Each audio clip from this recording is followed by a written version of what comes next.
nasa labas na kami, ayan, sinasara na ni Mr. yung tindahan namin. Ayan yung gamit namin pang sara. Plinsin yan guys. Ang nagamit namin na plinsin ay 4 kasi diba yung plinsin, ano lang naman siya, maliit lang naman. So ayan, bali tupi-tupi siya kapag ano, nakabukas. Kapag isasara, ayan na yung itsura niya. Ayan.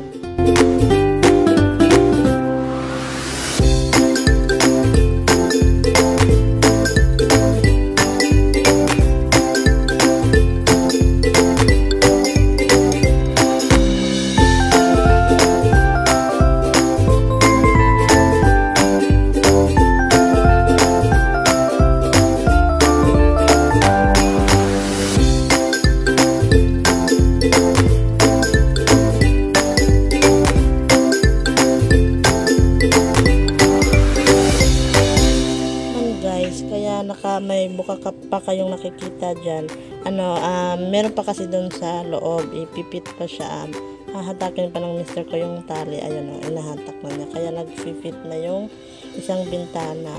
Ayun, kapag nasara na lahat, fit na siya dyan sa semento. Yan, inano ko muna yung gate kasi wala pa yung mister ko, yung susi andun pa sa kanya.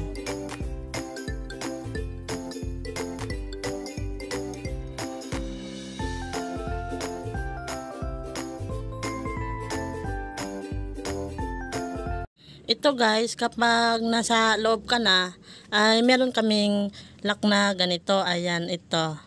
Tapos, pagdating naman dun sa yung bintana niya ay ito. Ayan. Ayan, meron siyang mga ganito. Ayan, yung pansabit sa bakal na ito. 4 wait. Mga 3 ganito. Ayan, kasi yung isa ay ando doon. Ayun. Tapos may doble siyang tali. Ayan. May doble siyang tali. Tapos may bakal din siya na ganito.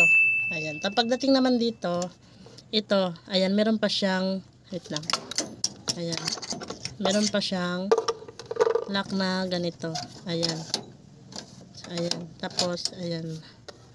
Ayan. Meron pa siyang ganyan dyan. Ayan.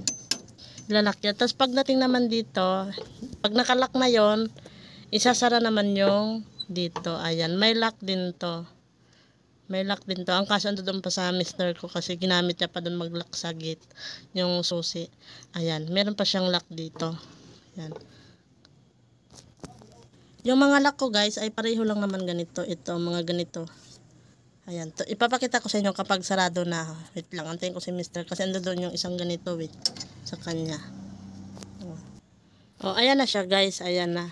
Oh, nakalak na siyang ganito. Tapos doon is nakalak na yung nando doon. Yan, hindi na natin makita kasi ano na. Basta ayan na yun, nakalak na siya ng ganito. Ayan. Dalawa silang lock ko nito. Yung isa dito, yung isa ay doon sa bintana na to. Ayan. So, ayan, nag-close na kami guys kasi ano na, alas 7 na.